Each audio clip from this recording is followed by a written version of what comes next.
Hi friends, நாம் இப்போ இந்த வீடியோவில் எதை பற்றி பார்க்க போகிறோம் அப்படின்னா, தற்போது இந்திய அணியில் வளர்ந்து வரும் ஒரு முக்கியமான இளம் வீரராக இருந்த ஒருவர் பார்த்தீங்கன்னா, இந்தியாவின் அடுத்த சச்சின், அடுத்த சேவாக் அப்படின்னு எல்லாம் சொல்லப்பட்டாங்க.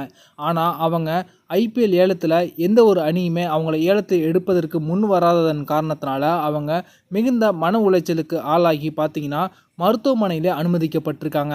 தற்போது விராட் கோலி அவர்கள் அவங்களுக்கு ஆதரவாக களமிறங்கி இருப்பது அனைவருடைய பாராட்டையும் பெற்றிருக்கு. அது பற்றின முழுமையான விவரத்தை பார்ப்போம். இந்திய கிரிக்கெட் அணிக்காக 19 வயதுக்கு உட்பட்டோருக்கான உலகக்கோப்பையை கேப்டனாக இருந்து வென்று கொடுத்தவர் தான் பிருத்வி ஷா. இவங்க பார்த்தீங்கன்னா அந்த உலகக்கோப்பையை வென்று கொடுத்ததுக்கப்புறம் இந்தியாவுக்காக 3 விதமான ஃபார்மெட்கள்லையும் விளையாண்டுருக்காங்க. அதே போல் ஐபிஎல் போட்டிகள்லையும் டெல்லி அணிக்காக இவங்க அதிரடியான ஆட்டத்தை வெளிப்படுத்தி அவங்க அனைவருடைய கவனத்தையும் ஈர்த்தாங்க. இதனால் பார்த்தீங்கன்னா பல கோடி ரூபாய் கொடுத்து இவங்க மெகா ஏலத்தில் டெல்லி அணினால் தக்க வைக்கப்பட்டு இருந்தாங்க. அந்த காலமெல்லாம் தற்போது மாறி இவங்க பார்த்தீங்கன்னா ஏலத்தில் அடிப்படை விலைக்கு கூட எந்த ஒரு அணியுமே இவங்களை எடுப்பதற்கு முன்வரவில்லை. அந்தளவுக்கு ஒரு மோசமான நிலைமைக்கு இவங்க தள்ளப்பட்டாங்க. காரணம், இவங்களுடைய பேட்டிங் ஃபார்ம் ரொம்பவே மோசம் அடைஞ்சிருச்சு. அதற்கு முக்கியமான காரணம் இவங்களுடைய ஃபிட்னஸ் அப்படின்னே சொல்லலாம்.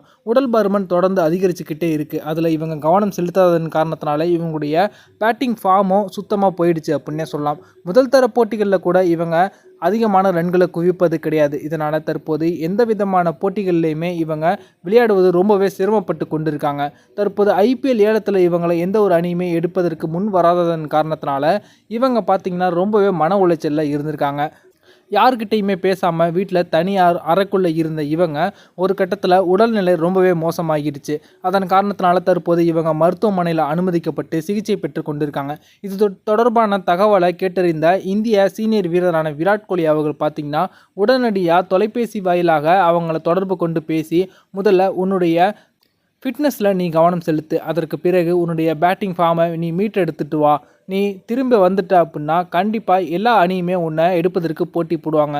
நீ இந்த ஒரு நிலைமையிலிருந்து தற்போது திருப்பி வந்துட்ட அப்படின்னா கண்டிப்பாக 2025ஆம் ஆண்டு ஐபிஎல் தொடரில் ஆர்சிபி அணிக்காக உன்னை களமிறக்குவதற்கு அனைத்து உதவிகளையுமே நான் செய்கிறேன். இதற்காக எந்த ஒரு சூழ்நிலையிலும் உனக்காக நான் தயாராக இருப்பேன் அப்படின்னு தற்போது விராட் கோலி அவர்கள் பார்த்திங்கன்னா வீடியோ கால் மூலமாக பிருத்வி ஷா அவர்கள்கிட்ட உரையாடி இருக்காங்க. இது தொடர்பான புகைப்படம் மற்றும் வீடியோ வெளியாகி தற்போது விராட் கோலி அவர்களை அனைவருமே பாராட்டி கொண்டிருக்காங்க. காரணம் என்ன அப்படின்னா, பிருத்வி ஷா அவர்கள் 19 வயதுக்கு உட்பட்டோருக்கான உலகக்கோப்பையை வென்று கொடுக்கும்போது அந்த அணிக்கு கேப்டனாக இருந்தாங்க. அதே போல் இந்தியாவின் அடுத்த சச்சின், சேவாக் அப்படின்னு ஜாம்பவான்களோடு ஒப்பிடக்கூடிய அளவுக்கு இவங்களுடைய பேட்டிங் திறமை இருந்துச்சு. ஆனால் நாளடைவில் அது மங்கி போயிடுச்சு அப்படின்னே சொல்லலாம். இவங்க கூட அந்த 19 வயதுக்கு உட்பட்டோருக்கான உலகக்கோப்பையில் விளையாண்ட சக வீரர்கள் எல்லாம் தற்போது இந்திய அணிக்காக ஒரு மிக முக்கியமான வீரர்களாக உருவெடுத்திருக்காங்க. அதன்படி பார்த்தீங்கன்னா சுப்மன் கில் தற்போது குஜராத் அணிக்கு கேப்டனாக இருக்காங்க. இவங்களுக்கு சம்பளம் 17 கோடி ரூபாயாக இருக்குது. அதே போல் அபிஷேக் சர்மா எஸ்ஆர்எச் அணிக்காக விளையாடுறாங்க. இவங்களுடைய சம்பளம் ஆண்டுக்கு 14 கோடி ரூபாயாக இருக்குது. இவங்க கூட விளையாண்ட மற்றொரு ஆல்ரவுண்டரான ரியான் பராக் பார்த்திங்கன்னா ராஜஸ்தான் அணியினரால் இவங்க சுமார் 12 கோடி ரூபாய்க்கு தக்க வைக்கப்பட்டாங்க. அதே போல் அஸ்தீப் சிங் பார்த்திங்கன்னா இவங்க விளையாண்ட 19 வயதுக்கு உட்பட்டதற்கான உலகக்கோப்பைக்காக இந்திய அணிக்காக இவங்க விளையாடி இருந்தாங்க.